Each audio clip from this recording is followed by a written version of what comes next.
美ネイチャーのスペシャルスキンケアチップ。お肌のコンディションを高めるためには、熟睡はもちろん、お肌に十分な水分、栄養供給が必要です。洗顔の後、水分が少し残っている状態でキャビアミストを吹きかけます。ミストを吹きかけたら、化粧水がよく染み込むようにハンドプレスしてください。水分感がしっかり取れたら、栄養を与えるタイミング。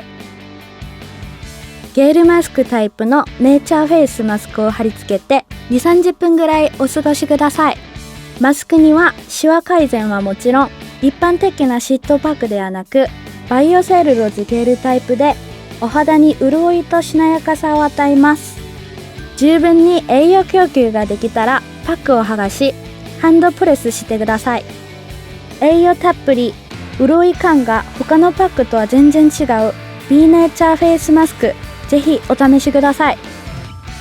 美ネイチャーのシュクレートスキンケアチップ。寝る前にピアック、シワ改善性がたっぷり入ってるキャビアミストをもう一度プシュッとかけたら、スペシャルスキンケア完成。スペシャルスキンケアの次の日はもっとツルツル、